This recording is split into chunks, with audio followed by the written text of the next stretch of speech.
What if I told you that even ordinary people can be on top of the world? The first attempt on the North Pole by a team of women gets underway today. The epic adventure will take them over 1,000 kilometers of hazardous sea ice. It's thousands of miles of ice and nobody. And so I found myself walking into this water and then sinking up to my neck. I honestly thought I was going to die in the Arctic. The all-new 30 for 30 podcast. Subscribe now on the ESPN app or Apple Podcasts. 30 for 30 podcast is presented by Mini. We're finding the best sports stories for you right now. And to do that, we're behind the wheel of the new Mini Countryman, the biggest Mini yet. Please proceed to the highlighted route. To find great sports stories, you have to get out into the world and follow your instincts. That's where the new Mini Countryman's all-wheel drive comes in handy. With all four, we can chase down a story in the city, the country, and most places in between. No matter what story you're chasing, the new Mini Countryman will help you find it. It's available now, and so are 30 for 30 podcasts. And now, Jalen and Jacoby on ESPN Radio. When I pop the trunk, head the deck. Y'all pop the trunk, I pop the hood. Now act stupid, I'll pop the trunk. Now give me your boom. It's Friday, and he is Jalen Rose. What up, though? And I am David Jacoby. And on the cool check-in. Together, we are Jalen and Jacoby on ESPN Radio and ESPN2. What do? We give the people what they want. Huge news in the world of sports today. Kyrie Irving was presented to Boston in the Boston Press. Ezekiel Elliott's suspension is now on hold. But nothing in the sports world is more important than this Nas slander from Lonzo Ball from his new reality show on Facebook. Let's listen. Y'all outdated, man. Don't nobody listen to Nas no more. Face up, lean forward a little bit. Only smaller. Yeah, give me a big smile. Real hip-hop is Migos, Future. Hey. Yeah. We all live in Henry space. Jalen Rose, old man Jalen, are you going to stand for this Nas slander? Hit the brakes. Okay. Oh, my goodness. Oh, no. This is why we started the show with this, because I knew it was going to get Jalen going. Oh, my goodness. Old man Jalen, just think before you speak, okay? Because you cannot take the words back. Now, who's been a bigger cheerleader of the ball movement than me? Now, seriously, who? Do you know anybody? Marcellus comes to mind, but you're up there. Okay.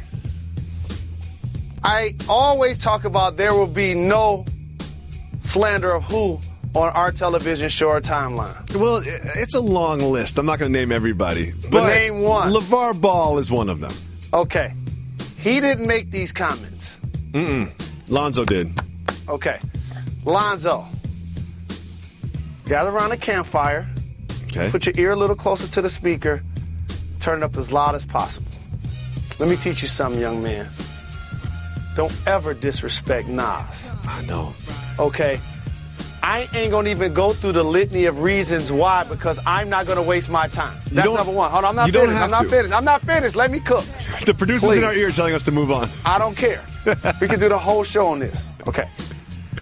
What Magic Johnson is to basketball, Nas is to rap music. I don't have to live during his time to know that Mozart was a great musician, you know? And correct. And so this is what I also want to teach young people. You don't have to diss somebody else to big up somebody that you're currently liking. Number one.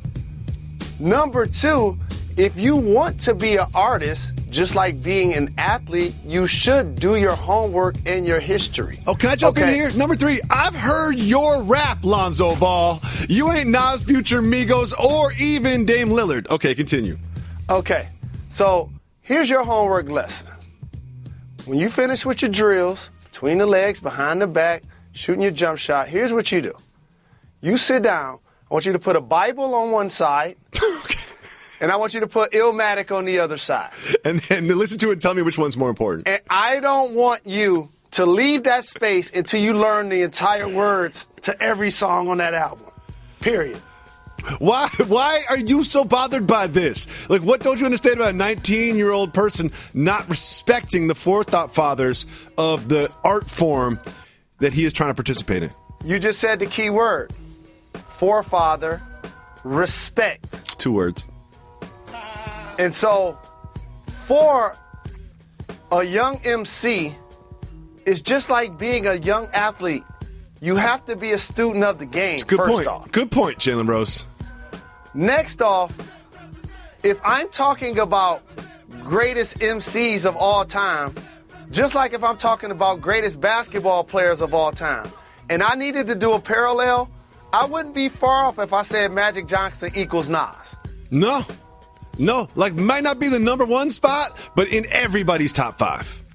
And so, this is just basic service. You know how you get frustrated sometimes when you're on your cell phone? It's not like you in the mountains. It's not like you underwater, and your service isn't working. Everyone's got that one spot in their house. Like, how come when I'm on my back porch, I can't be on the phone at the same time? Right. It's almost like you're in a bunker or something.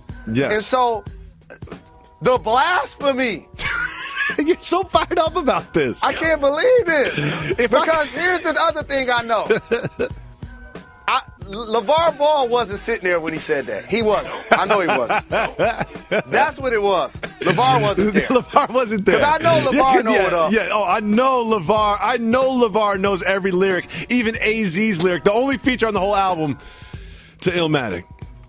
Oh, Jalen. I can't. You know what? Man. Let's just do the rest of the 2 hours just talking about Lonzo Ball and Nas. Let's do it. Do you want to do that? Let's do it. You know what? Let's just send the rest of this show and dedicate it to Nas, who's a Virgo. And it's that time of year. I love how you dropped his astrological sign. I got it from DJ Envy listening to Breakfast Club today. Can we move on now, please? Le'Veon Bell yesterday was applying for a job at Dairy Queen. That's just going to put some pounds on you, Le'Veon Bell. That's one thing I want to let you know. If you're trying to make weight for training camp, it's going to be very hard after you work at Dairy Queen. And then he was freestyling about his salary requests. Let's listen. AB. Yeah, I see y'all, cuz. Big dog, I got pups bigger than air, bud. Are you aware, bud? Why I'm not at practice? I'm gonna need 17, cause 26 is savage. They say the franchise should be enough. Pockets of Professor Clump. Come on, lad. Let me get back to my day. I can't keep showing Buddy love. He said he was gonna show up at training camp September 1st. He showed up to the Steelers practice facility today, September 1st, but then left after half an hour. What happened during that half an hour? What happened is he went into the office. He saw the GM that just got an extension. He shook his hand, looked him out, said, congratulations.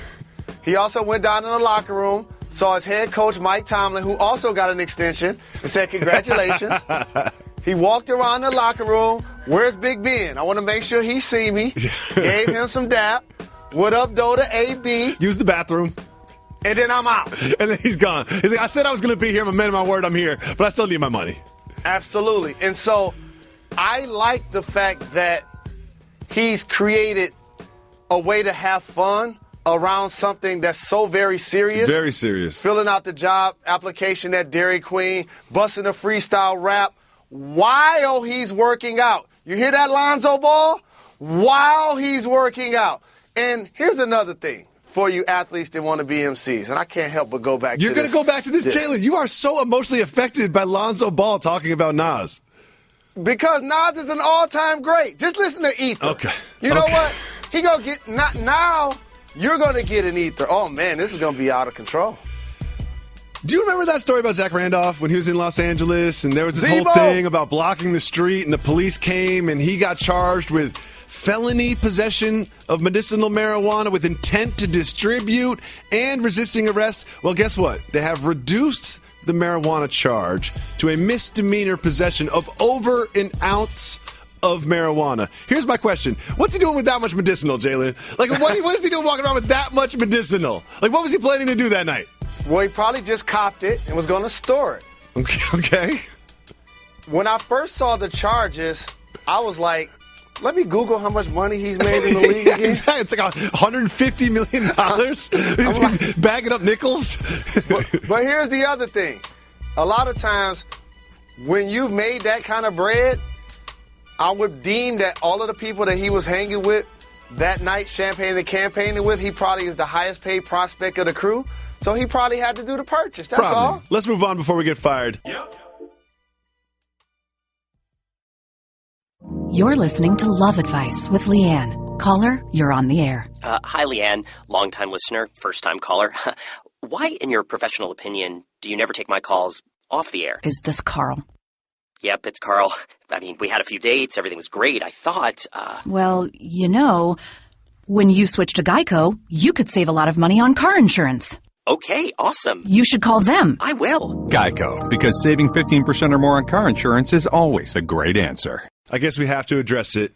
It's Kyrie Gate, day 43.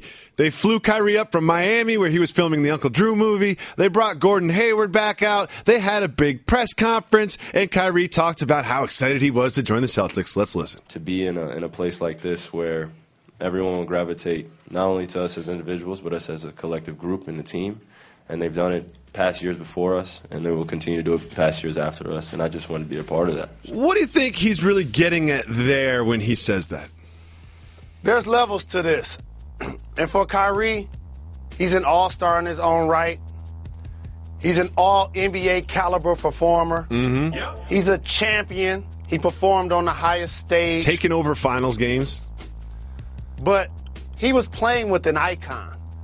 And when you get a chance to play with first ballot, the first room, the VIP area Hall of Fame type players, question mark GOAT, are still in their prime, things are going to revolve around them. Mm-hmm. And it uniquely, basically playing in his hometown. And so for LeBron, when he returned to the team, he just looked down at the record like, okay, no playoffs. One of the worst records in the league. Got first-round pick. Oh, Anthony Bennett, bust. Andrew Wiggins, you know what? Not in the letter. I'm going back because I think I can elevate Kyrie and Kevin Love to the levels that we were able to play in Miami with Dwayne Wade and Chris Bosh. That's really what it was all about. Yeah. And it was give and take because they learned from one another. And as Kyrie now has elevated, he put himself in position. And it's not about the money.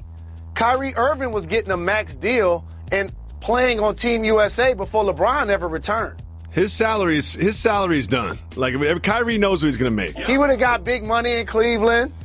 The Cavs would love to build around him and give him elite level money. So it's not about the bread. He doesn't want the money. You heard what he wants. He wants the power. And so now playing with the Celtics, he wants to be the headliner in the face of the franchise. Yeah. He was asked specifically if he had spoken to LeBron James since the trade, and here's what he said, quote, I haven't spoken to James, and my intent, like I said, was for my best intentions. To look back at the amount of ground we covered in the 3-year span, to really realize how special that was and how much stuff happened in that amount of time.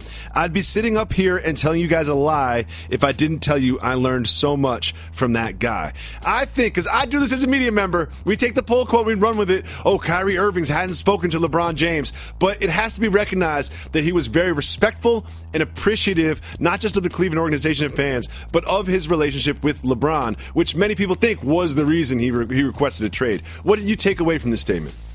I have no problems with the way Kyrie is handling his situation and conducting his future, because what he's done is take control of it.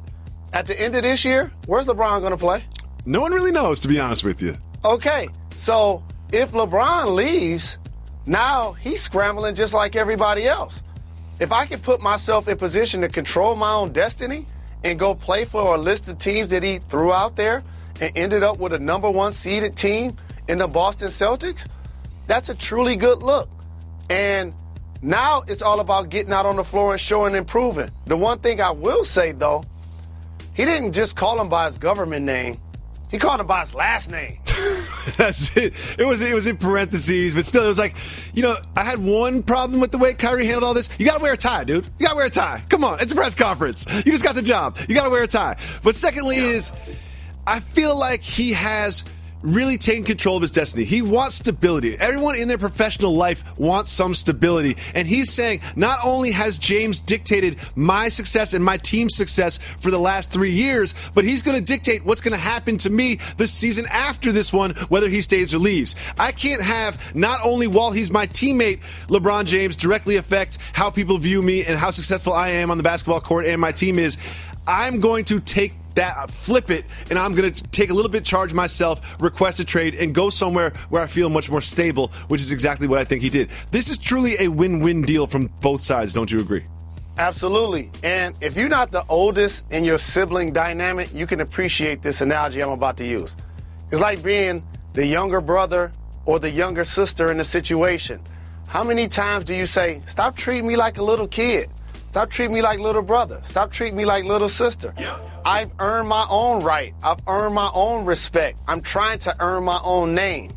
And so with that, now he has the opportunity to do so on a Boston Celtics team that has really done a good job of parlaying assets. This Boston Celtics team has parlayed asset and completely revamped their starting rosters. Jalen, you are the person that really brought this to my attention. What is going to be the difference between last year's Celtics and this year's Celtics? They're going to play more conventional.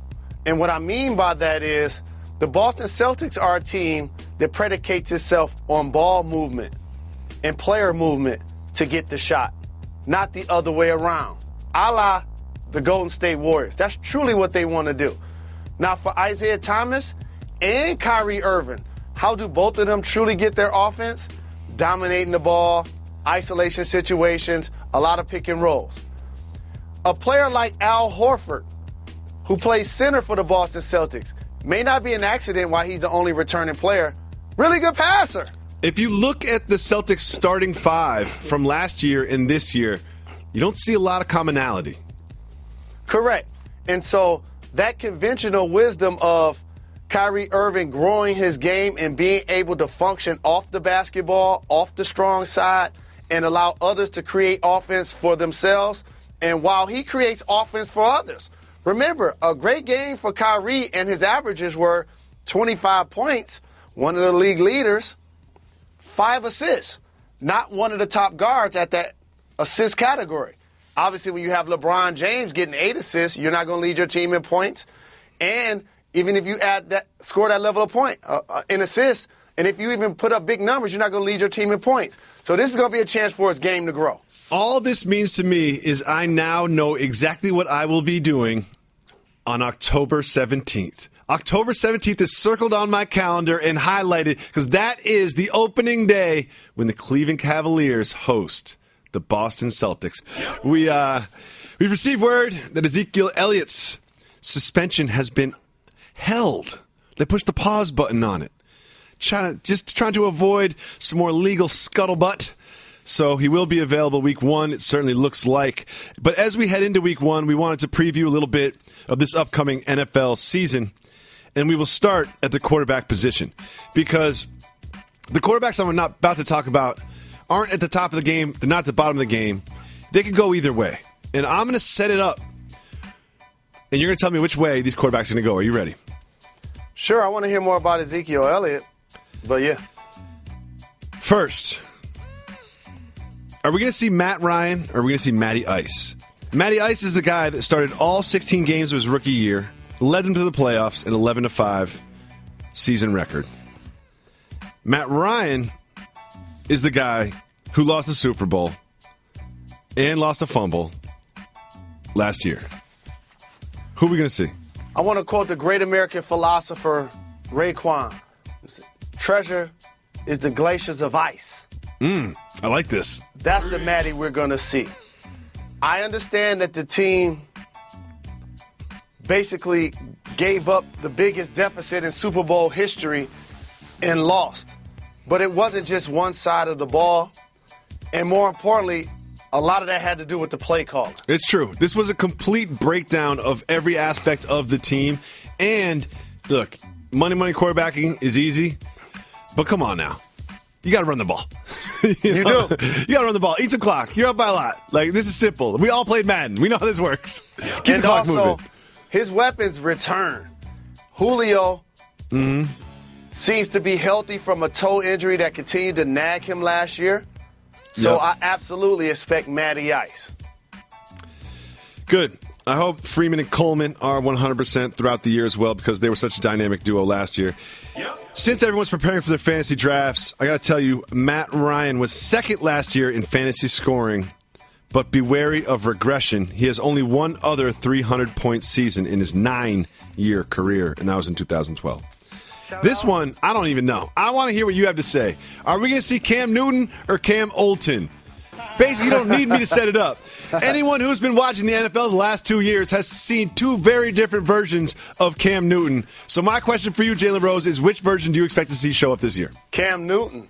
And I turn around, and I normally pay attention to the weapons somebody has. He still has Jonathan Stewart. Now he has Christian McCaffrey. Yeah, I love McCaffrey. I don't know why. I just love that guy. Who's underestimated, running between the tackles. That may be cultural. For some reason, I love Christian McCaffrey. He's going to be able to split out of the backfield. He's going to be a dynamic weapon for them. They still have Funches, who's going to continue to improve as a receiver. Ted Ginn Jr., I think he started to alleviate some of his problems with drops as the year progressed. Greg Olsen is a stud who on your fantasy team, if you draft him, know that he likes to play every snap of the season. So I think a healthy Cam Newton gets back to his MVP form. Will we see Cam Newton healthy? On March 30th, he had surgery to repair a partially torn rotator cuff. You got to remember, March 30th, it was still kind of cold out. You know, it wasn't even summertime. It wasn't even April. You were still wearing like a fur-lined winter coat. And that's when he had the surgery, and he is still not at 100%. That is certainly a concern for Panthers fans. I'll tell you this. As somebody that chose not to get surgery and is not a quarterback in the NFL, I had a partially torn rotator cuff, and it took almost 2.5 years to recover. You're not fully recovered from that. I hang out with you all the time. You might not be fully recovered from that. If I throw passes to one side of your body, you catch it a lot different than the other side. Let's just say that. I haven't seen you go for a rebound with your right hand in my life. Not going to be able to do it. Next, we have this one. Andrew Luck or Andrew Unlucky? We know who Andrew Luck is. He's the 3-time Pro Bowler. He's the NFL passing touchdowns leader in 2004. Andrew Unlucky is the guy that can't get on the field. I have to say the horseshoe is going to have to deal with Andrew Unlucky. Oh, no. Wait, I love what you did there, Jalen Rose. Great turn of phrase. Because anytime the owner, Jim Irsay, comes out at this point of the year and it's at the bottom of the ticker that Andrew Luck may not be playing week 1, when Andrew Luck hasn't even practiced all year, that lets me know that he's going to miss a few weeks at least. And so playing on a team that doesn't have a really good offensive line, has never truly established a ground game with him under center, while they still have T.Y. Hilton, who's become a really nice receiver on the outside. I think Unlucky has to be the answer to this. I'm afraid we are going to see Andrew Unlucky. And it's going to be one of those things where you're like, wait, he's the second highest paid quarterback in the entire league? He's making how much this year? And how many games did he play? How much is that per game? $5 million? Get your hand out of my pocket. Moving on. We have, and this is brilliant from our producer, What's our producer's name that did this? John Lawrence. John Lawrence, because everybody just thinks Reggie's the only person who works on the show. We got staff of like 12 people. We got people that no one's ever heard of. We got Brian Barkis in the editing room. John Lawrence in Bristol connecting us. We got Pete Saccone running the whole thing. We got Harlan Edelman. Carlos. Yeah, everybody out here. We have our makeup artists, a whole slew of them. No, they never get shout-outs. Everyone just calls it as a shout-out Reg. Barron, Alex, Curtis. I know. I can't name everybody. We were close there. Who's going to show up? Carson Palmer or Carson Daly? First of all, do you know who Carson Daly is? I do, the nighttime host. Nighttime show host. Oh, good job, Jalen Rose. I like your show. Man, I used to love TRL. If you're my age, TRL like ran your whole life. No doubt. I like Trevor Noah now, too. I'm a big fan of his. Carson Palmer is obviously the person who led all kinds of records in 2005. In 2015, remember the year he had then? He's been doing it for over a decade. Carson Daly didn't play that well last year, let's be honest. I'm going to have to say Carson Daly. Yeah? Why is that, Mr. Rose? just because Father Time and Gravity are undefeated. Last time we saw Carson Palmer on the field, no, this is in 2015. Do you remember the NFC Championship game? We had 4 interceptions and lost 2 fumbles. That's 6 turnovers. That's 6 possessions that your team is lost because of you. But also that same year, he led the NFL in total quarterback rating, and he was the comeback player of the year. But the point behind this conversation is that was a couple of years ago. That was a couple of seasons ago. Yep. Last season, remember how hot you were in the Cardinals last season? Week 1, week 2, week 3. You said, oh, sleeper, the Cardinals, sleeper, Cardinals. That went away quick. But all I know is Larry Fitzgerald led the league in receptions, and Johnson emerged as an elite back in the game. So that level of balance hopefully helps him out. And Bruce Arians is one of the more creative offensive coaches and better coaches in the entire league. And this one, I'm not even going to make you say this because this is sort of kid. This whole thing is predicated. Like this whole segment could be called the Eli Manning segment because you never know what you're going to get with Eli Manning. Which Eli Manning do you think we're going to get this year? I think we're going to get an explosive Eli Manning because Odell Beckham looking for a big deal. He's got weapons. And they just brought in Brandon Marshall. They got Shepard. They have Shepard. That's like one of the best receiving corps in the league. But the problem with the Giants, it's really hard to pass the football when you have a bad offensive line and you don't have a consistent running game. If you call 985-80-JALEN, you can leave us voicemails. We love the voicemails. We get to hear you, listen, feel you. And if you leave those voicemails, we'll play them on the show just like this. What up, Jalen and Jacoby? It's Marvin from Perth. Shout out Marvin from Detroit. Shout out Reggie. Shout out Daniel. Shout out Big Crown.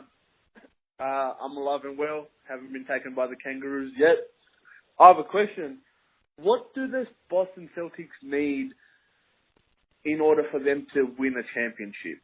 LeBron has pretty much been their kryptonite ever since our last title in 2008. What do we need to be able to get past him this season and for seasons to come? Oh, I can answer this one, Jalen. Shout out. I can definitely answer this one.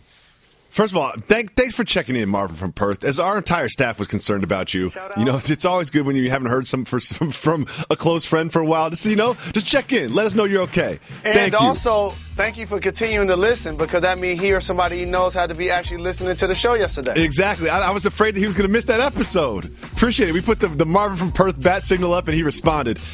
So here's kind of what everybody that doesn't play in the Bay needs to win a championship. They need an injury to a major warrior. You know what I mean? That's something I could see it happening. I would pick the Cavs right now on paper to win a 7-game series against the Celtics. However, it's not impossible the Celtics win that. And if you get to the finals, you just need something to happen to a warrior.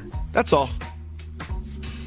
The Warriors, I agree with you, my esteemed colleague, are clearly the favorite to win the NBA championship. And I'm just going to start with this year. But I'm going to say something I don't think people truly realize when they look at the teams on paper. This is not Mayweather-McGregor. No. Meaning he could be at the strip club every night and still show up and get a TKO. This is not that at all. So if you really look deep into the Cleveland Cavaliers roster, they got a squad. They're deep. It is deep. Deep is the right word. And so once Dwayne Wade gets on the team, Isaiah Thomas gets healthy, they've already added Derrick Rose. They still kept a core group of their squad intact, obviously, other than Kyrie. I want to say this. Don't sleep on Kyle Korver. Like, Kyle Korver did not perform in the finals, even the entire playoffs, the way that I expected him to. But he didn't have that much time to integrate himself into the roster. And there's a reason they signed him. Like, Kyle Korver is a perfect complement to LeBron James. And so, like, the Warriors aren't going to just breeze through this thing. But, yes, if you have to pick a favorite, they are that team. Absolutely. Another thing not to sleep on is if you think back to those finals games, a lot of Richard Jefferson, you know? And people are saying, like, oh, who should guard KD? Like, maybe Richard Jefferson should guard KD. And now that's Jay Crowder. And I love Richard Jefferson as a podcast personality. I do not love him as a defender of Kevin Durant in the National Basketball Association. Marvin, thanks so much for checking in with us. We appreciate you listening every day. Let's listen to the next voicemail. Hey, Jalen and Jacoby. It's Caleb, man, from St. Louis. Shout out 314. Shout out Reg. Man, my question is, I just recently moved to Denver, And, man, I've never really been a big Broncos fan, so I'm rolling with the Raiders this year. And I'm getting a lot of flack for it. And my question is, do you think Marshawn Lynch is going to be as effective as he was before retirement? All right, guys, keep giving the people what they want. Appreciate it. Thanks.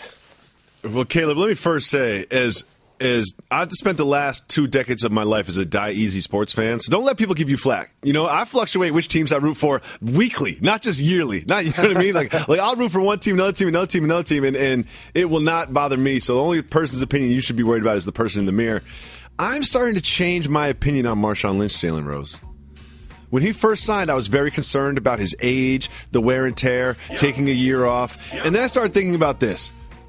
The Raiders have, if not the second best offensive line in football. And as we saw with Ezekiel Elliott, you don't run the ball alone. You run the ball with the 5 to 6 guys in front of you that are blocking. So maybe he will not have to face the wear and tear that he did when he was in Seattle.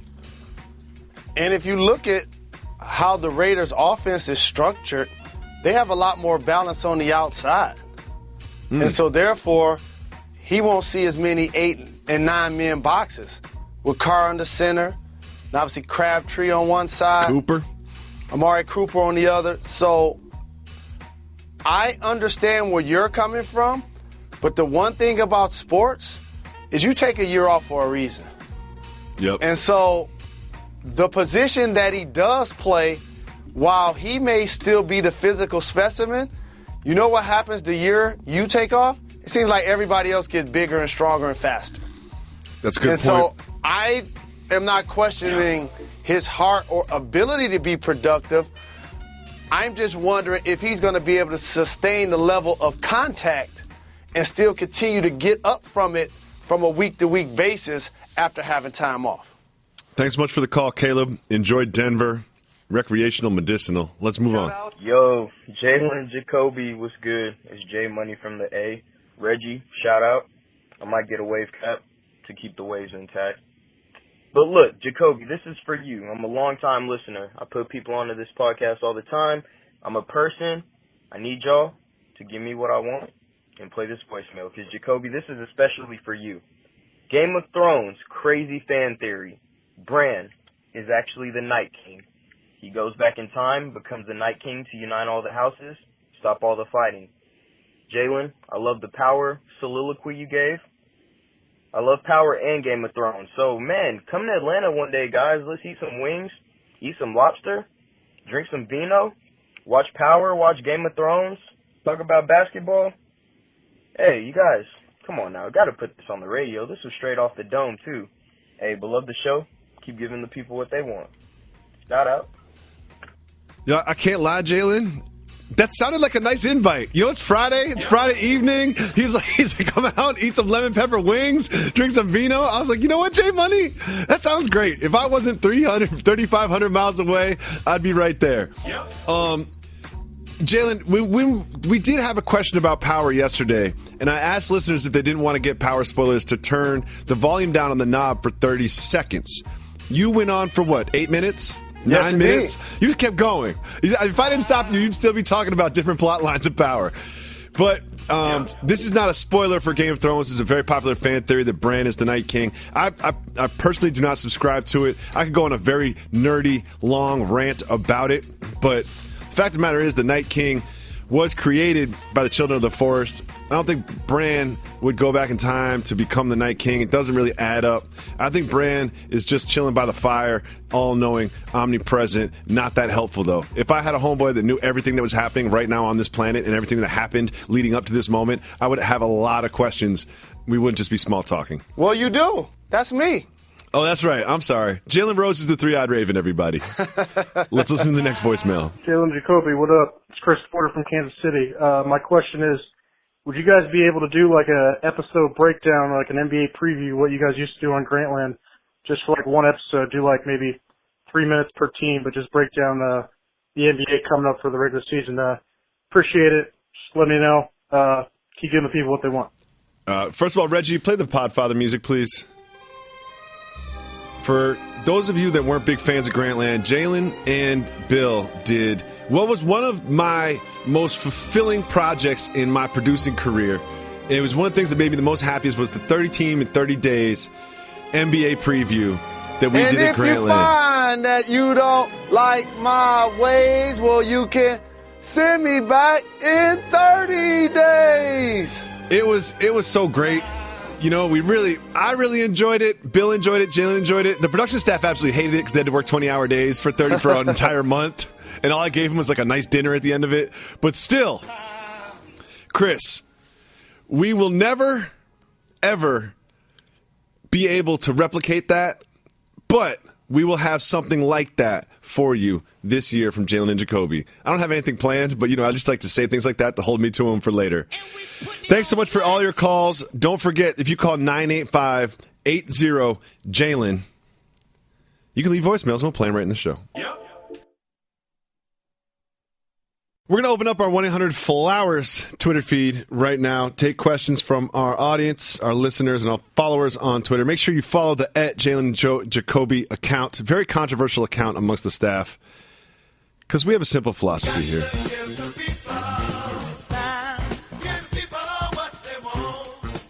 Jalen Rose, before we get to the Twitter questions, I have to remind you that Brock Osweiler got released by the Browns. Brock Osweiler got released by the Browns. Like, they're straight up paying this dude $16 million this year. And it's like, you know what? We don't even want you around. We don't have even locker space for you. We're going to start Deshaun Kaiser over you. I love the Browns. I got a job for Brock. He could come work the board next to Reggie Noble on our show. So we're calling Kaepernick is still like, what? Like, you paid this dude $16 million just to go away, and I can't get a penny? What? All right, the first question that we have is from Easy. Easy the Prophet wants to know, do either of you mow your own yard, or are you too Hollywood now? He's making some assumptions, I live in an urban environment. We don't really have a yard in my house. I'm not mowing anything. I don't even have room for a lawnmower in my garage. So you can call that whatever you want to call it. The bottom line is that was one of my motivations growing up, by the way. I was one of those kids that had multiple jobs. I would carry bags at the gas station. I would carry bags at the supermarket. I'll valet the cars. Detroit, it gets cold. I earn the trust of the customers. I'll take their bags out to the car, put them in the car, valet the car, keep the car warm. I used to get bread like that. Pumping gas at the gas station. I went to my neighbor's yard that was way overgrown, and I wrote them a note saying, hey, I live across the street. I'll mow your whole yard for $12. And they're like, no doubt, go do it. That was like a 4-hour job. I really priced myself out of that one. I should have been like, I'll mow your yard, and then we can talk about how much later. But I love you because that was my number. And the reason why you say 12, because they give you 15 and let you keep 3. Yeah, you know how that goes. We all know how that goes. We all know how that goes. You know how you go to restaurants and be like, oh, $7 $7, especially at a bar, $7. You know what I like to do sometimes? Just take $1 off the top. It's like, I'm keeping $1 just for that. Just because you try to get me on this. Thank you so much for the question, Easy. Really appreciate that. Easier said than done. Shout out. Raymond wants to know, Jalen, was there ever a year you thought you should have been an All-Star? If so, what year? Something tells me you got an answer for this one. 3 of them. 2000, 2001, and 2002. Win the All-Star. What's that feeling? Because I know you 2003, I don't know how much. I would say a 4-year period between 2000 and 2003. When it was officially announced and you saw yourself, I'm going to say especially, 2001 was when you were really like averaging 22 or something. It was like, when you saw that the team was announced and you weren't on it, what was that feeling? The feeling was like, I wish the fans can't vote. That's really why you're against the fan voting, isn't it? Yep. I felt like that before I was in that situation, but it's something else when you're living it. And when you come up in an era, and by no means am I saying that I'm ever on the level of some of the people I'm about to name, but when you come up at a time where in the league is Michael Jordan, Vince Carter, Allen Iverson, my big brother Reggie Miller, like those guys taking up spots regardless. Yes. You did play with a lot of legends. And so then it's other guys that got a chance to sneak in there 1 or 2 years, like Allen Houston and Spree. Then it's Jamal Mashburn. And then playing on the Pacers, it was like, we're going to take 2 players. And by the way, the player that they always took, it was like, of course we're taking Reg. Of course. But in 1 year, I'm like, okay, all right, congratulations, Rick. Bring me a T-shirt back. All right, Antonio. You know what I mean? Sign a jersey for me. Dale Davis? All right, Big D squared. Come on now. You must have been salty. I know that you were like all nice and cordial and gave everybody a pound and told them congratulations. But I know you in your heart, you were just like, oh, come on. Dale Davis doesn't even get buckets. One thing, if Reggie felt so bad for me, he took me on a private plane with him. Like, come on, you going anyway. Yeah. Do you know what? What makes me sad about that is it's kind of like a championship because, like, you would always be introduced as NBA All-Star Jalen Rose or former All-Star Jalen Rose, and you earned it. You earned a spot. Like, Eddie Jones was a starter one year. You know what I mean? And he gets introduced as former All-Star Eddie Jones every time he goes to a charity thing or goes into a media hit. But you know what, Jalen? You're an all-star here, Jalen and Jacoby. Thank you. You know what? I'm gonna make the fans write you in next year. We'll make a campaign. We're gonna get you voted in. We'll get you voted in. Maybe you could be the all-star celebrity game coach or something like that. Maybe we can get you I've done that. You've been an all-star. We're 1-0. You're a former all-star. We beat Bill and Zach Lowe. Don't bring that up. You know I'm very sensitive about that evening. I'm very sensitive about that evening. They kicked me off the bench. I'm gonna tell the truth. They kicked me off the bench. Bring it. Why? What happened? They kicked me off the bench. They kicked me off the bench. I'm not telling that story. But it wasn't for whatever reasons you're thinking. Let's move on because I'm about to get fired. L-Dog wants to know, where did the tradition of cutting the nets come from? Great question, L-Dog. Great question. Like, at what point was it like, yeah, we won the game, let me get that net? Like, where did that happen from? The great thing about being a multimedia personality is I know it all. Oh, you know this? You don't know this. You know this? This is one of the things I don't know. Yeah, okay, good. I was about to say. And it's the first time that's ever happened to me in life. I'm going to take a guess. I have some footage that refutes that, but continue. So I'm going to take a guess. Okay. Playing in the neighborhood, growing up, it was chain nets. Mm-hmm. Not taking those. Also, a lot of hurt fingers on those. I've heard a couple fingers on those. No doubt. I've heard some fingers on those before. Going up for a block and swinging your arms around. Woo. Preach. Ooh, bleeding. And then playing the next possession on offense with your finger wrapped up in your shirt, just trying to stop the bleeding. Don't pass me the ball. That's why I think people look at the player of today, and obviously they're more fit to me. They take their training 12 months, 365 days. Players back in the day are what I consider working out. Back really in the day, 60s and 70s, people would play in the league and they'd have to go get a regular job. Okay?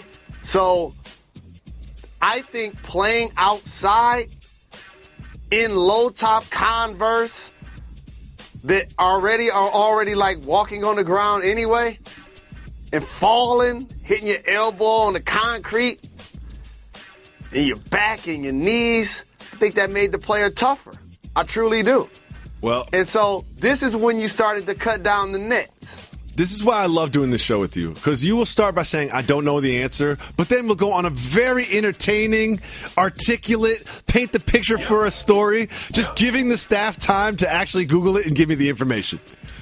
Well, the great thing about this program is they wouldn't dare give me the answer. No. First of all, it's much more fun for me not to know. Yes. Okay. Just like the movie Breakdowns. In 1947, explain the plot to Breakdowns. In 1947, NC State head coach Everett Case, after winning the Southern Conference, stood on the shoulders of his team and cut down the nets. But, I just like that he was probably wild. He was probably happy. He was like, I'm going home with something. Like, it wasn't pre-planned. He was just like all excited. He's like, I'm coming home with something. I'm taking a souvenir out of here. And that's going to be the net. So shout hit the brakes. To Everett Case. Why are you always telling me to hit the brakes so aggressively? Because I have a cultural version of that same story. Do you really want to say it? In the backyards, the parks, and the YMCAs, people have been taking down the nets forever. People take your whole basketball hoop. All right. It's time to play Keep It Moving. I'm going to bring up a topic that's happening in the world of sports and pop culture. If we want to discuss it, we hit the brakes. If we don't, we keep it moving. Serena Williams is a new mother. Keep it moving or hit the brakes? Hit the brakes. This is confirmed to ESPN at the U.S. Open. In West Palm Beach, television station WPBF is reporting that the baby was born at St. Mary's Medical Center. The baby girl weighed 6 pounds and 3 ounces. Mom and baby are doing well. The reason why I had you hit the brakes, number one, obviously, so we can congratulate her and get that news out to the people. Of course. But sometimes we don't recognize greatness while it's still happening. Mm-hmm. And I know in the United States in particular, tennis isn't considered one of the more popular sports, so we don't talk about it as often as we do football and basketball. But when you get an opportunity and she's back performing, pay a ticket. Buy a ticket and go see Serena play. Because Serena will be spoken about as one of the greatest of all time for the rest of your life. The rest of your life, people will be talking about Serena Williams and her greatness. And I have one piece of advice for new parents. Is there's one thing you're not prepared for when you have a new child.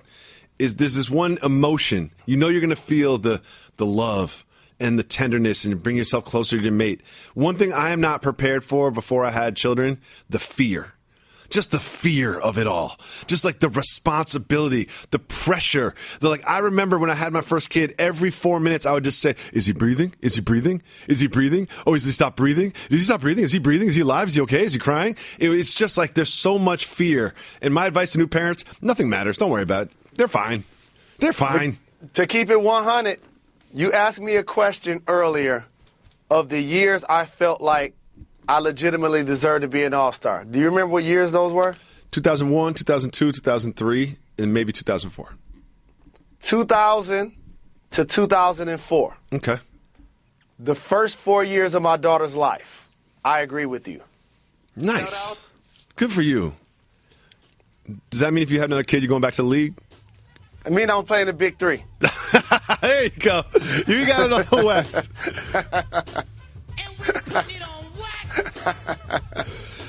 Tiger Woods has been cleared to swing golf clubs. Keep it moving or hit the brakes. Keep it moving. I hope he cut his hair off. Go ball, Tiger. Go ball, Tiger. Also, man, we're gonna keep it moving, but look at that toxicology report. Like, come on, Eldrick, you're mixing it all up. Stephon Marbury calls Future out. was looking at him like, man, like, he's playing around. When Future's looking at what you're up to, like, oh, that's a lot. You know you got problems. Stephon Marbury called out the big baller brand. Keep it moving or hit the brakes. Keep it moving. We're not going to continue to foster that type of energy on this program. I love both of them. Derek Fisher is joining season 25 of Dancing with the Stars. Keep it moving or hit the brakes. Who? Derek Fisher.